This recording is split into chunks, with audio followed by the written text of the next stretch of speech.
offer you this lesson from Unity of the Keys Spiritual Center.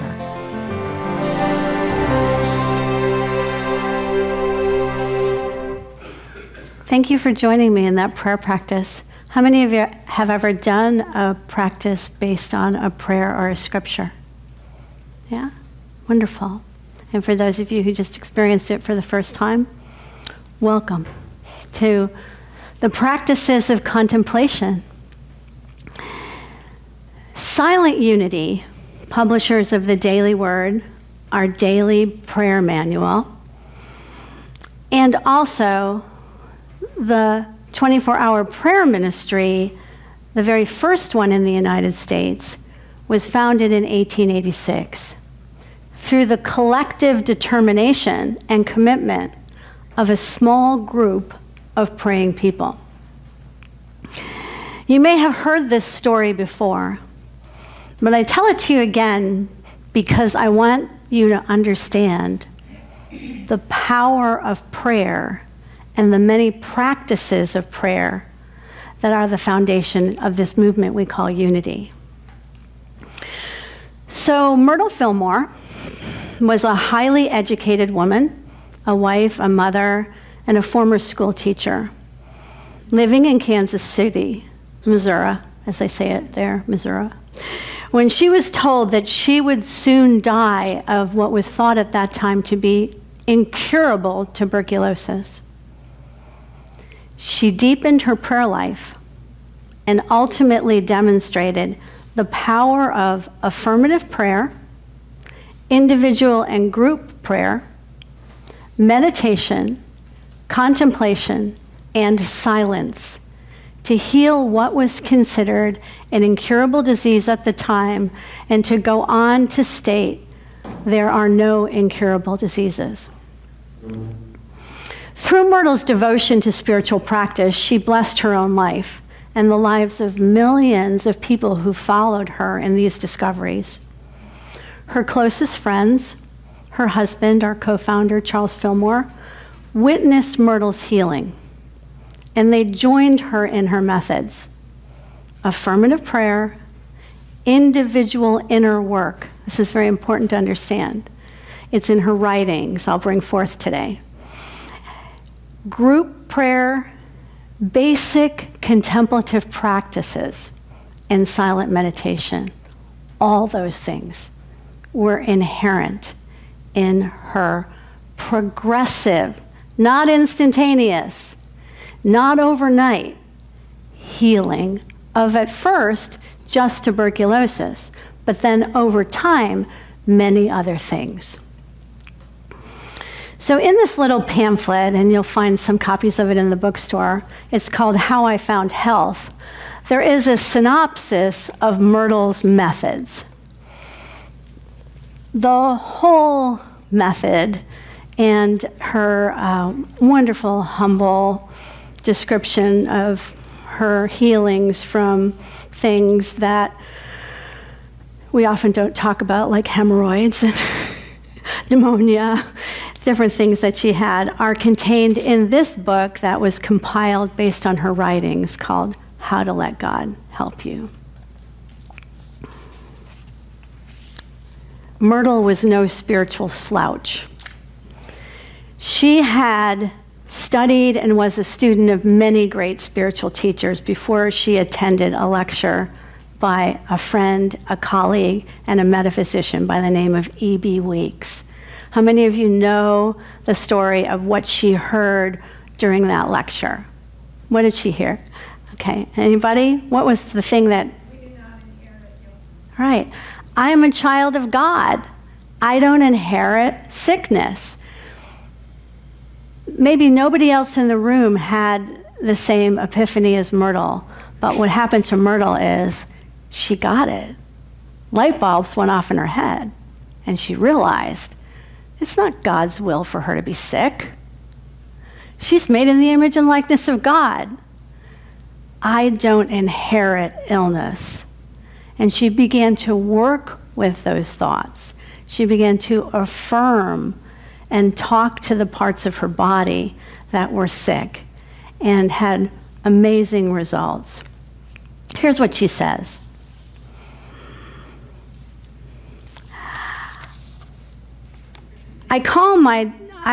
This is how I made what I call my discovery. I was thinking about life. Life is everywhere, in man and woman, but it's also in plants and animals. But why isn't a worm like a man? I asked. I thought that the worm doesn't have as much sense. And it just came to me, intelligence as well as life is needed to make this body. Here's the key to my discovery. Life has to be guided by intelligence in making all forms. The same law works in my own body. Life is simply a form of energy. And it has to be guided and directed. How? By thought and by talking. It flashed upon me that I could talk to the life in every part of my body and have it do just what I wanted. And I began to teach my body and get marvelous results. And you can read this for yourself, but she goes on to say, I told the life in my liver that it's not torpid or inert, but full of vigor and energy. And I told the life in my stomach it wasn't weak or inefficient, but energetic, strong, and intelligent. And then she goes on to all the parts of her body. And I went to all the life centers of my body and spoke words of truth to them, words of strength and power. And I asked forgiveness for the foolish, ignorant course that I'd pursued in the past, for calling my own body and organs weak, inefficient, and diseased. And she goes on to say that, this was not something that happened instantly. She started a prayer group in her living room with her closest spiritual friends. They called themselves at first the Society of Silent Help. Other people were healed. The universe blessed this group with demonstrations of health, prosperity, and they felt a collective mission to pray for anyone, anytime, about anything. So Myrtle gradually experienced a healing from TB, eventually living 40 years longer than she was expected to. And her friends and her husband saw the effect on her and also started using her techniques. They were given vitality, strength, and healing from the wellspring of universal energy available to every one of us, if we're willing to practice these methods and learn to manage our own inner life. So why didn't Myrtle get entirely well and strong at once? She humbly expresses in page 183 of this book how she had different illnesses, flus, hemorrhoids, bouts with pneumonia that made her life miserable. And she had to delve into her habitual thoughts to find the cause in the realm of her own mental attitudes to these troubles that did not seem to respond to ordinary prayer. She had to do deeper contemplative work. This is what she says. The Spirit said, "You've looked among your faults, Myrtle. Now look among what you think are your virtues." Myrtle was trying to be very stoic at that time in her life. We used to joke that there was a time in Unity when people were so stoic, they were trying to transcend their bodies, they would have just cut them off if they could, And there was this strain of teaching at that time. We used to also joke that the reason Charles Fillmore wrote, "I fairly sizzle with zeal and enthusiasm to go out and do the work that I was called to do," was only after he married his secretary, Cora Fillmore, because Myrtle was known for no feeling at all. Just completely stuffed her feelings and that was what ultimately she needed to heal. She needed to be able to feel her own feelings and not stuff them. She said she had to learn not to take pride in stuffing her feelings, and that she had to observe them and keep her thoughts and her feelings truly free. By accepting the full range of her emotions before swallowing them, she said, she was eventually completely healed.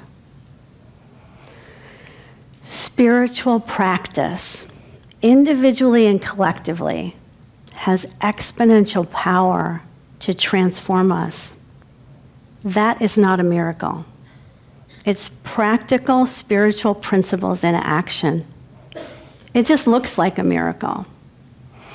When a group of people are in harmony, committed to this path of truth, we co-create with God, and miraculous things occur. But we have to get something perfectly clear. The Fillmores taught, it is not the number of people in any church or prayer circle that is important. It's the ability of these people to resonate, to harmonize, to get along, to think holy thoughts, to raise their vibration, to be centered in God, in the soul, and not on the personality or the ego. That's what matters. That's what the healing is all about. Prayer is not something we do for anyone else but us. We can't possibly do it for anyone else. We're one, though. So what I do for me, it can bless you.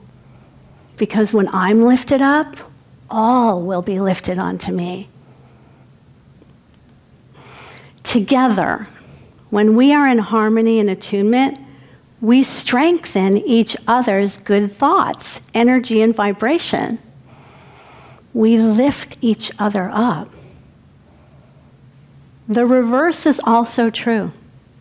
Our negative thoughts, our criticisms, our negative emotions, our anger, our opinions can be very destructive to us because it has a chemical effect, and it's really unintelligent to stay angry.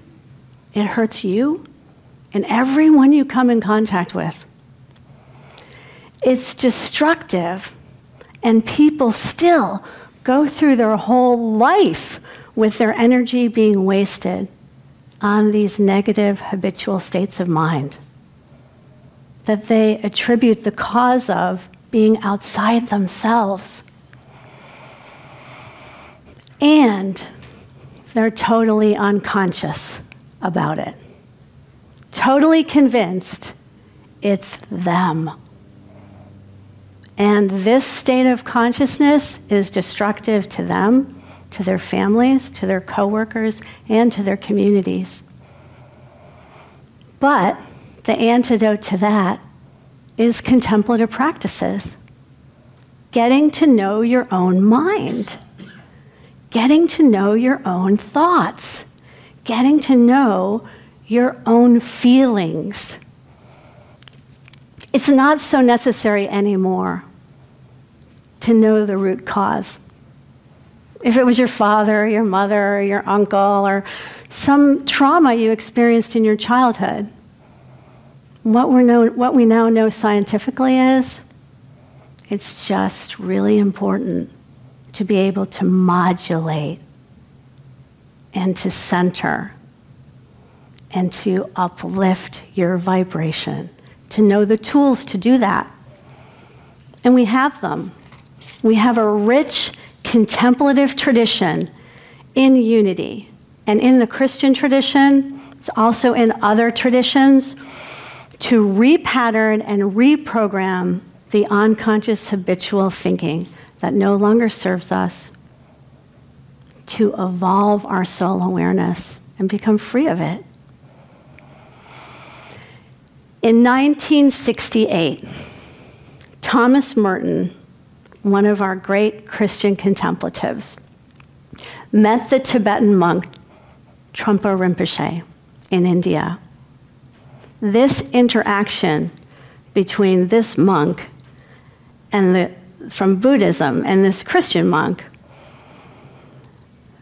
started a dialogue between Buddhist and Christian contemplatives about their spiritual practices.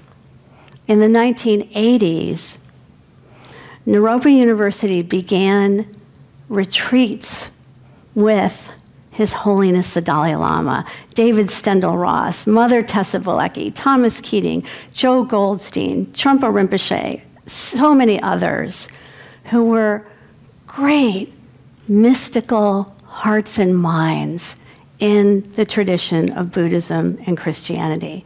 And what they discovered, they shared exactly the same practices. They just called them by different names. What Buddhists call mind training and our modern language calls mindfulness, the Christian monastics call contemplation. Let me give you two examples. Here's Joe Goldstein during one of these early retreats. He says about contemplative practice that he understands. It isn't a matter of no thinking, he says. It's more a matter of not entering into a dialogue with thought. In our language today, we would say, be a witness. Simply be aware, and the mind will slow down. Eastern Orthodox monk Father Timko says this: the way to deal with thoughts is to watch the mind. It's just like watching a child who's about to put his hand in a cookie jar. If you're watching the mind, it can't fool you. It can't con you into something. But you can't really stop it. When the mind is restless and jumps all over the place, the tendency is to try to trap it with some technique. But then what happens when you stop the technique? It just starts jumping around again. But by contemplating, like Joe Goldstein says, by simply watching, like our mindfulness practices teach, the mind itself will then become quiet and still. Myrtle Fillmore says affirmative prayer is a step. You have to take it, but you need many other steps. As a community, we bless one another through the character and the quality of our thinking and the energy, light, and chi that radiates from within us. We touch each other. Many of us that are sensitive to those energies are deeply touched every time we come here and we feel this energy of love. Encouragement, enthusiasm, faith, trust, love, a smile, a touch, a warm hug, a caring phone call. These are true prayer. These all are contemplative practices. If we practice deeply, our minds become still, and our love and happiness overflows into the world. Because we have that energy to share with others, because we've cultivated it within our own hearts. This is true community, unity. This is the potential of us to return to our original pristine state of mind and live in what Jesus calls right now the kingdom of heavens on earth. Thank you.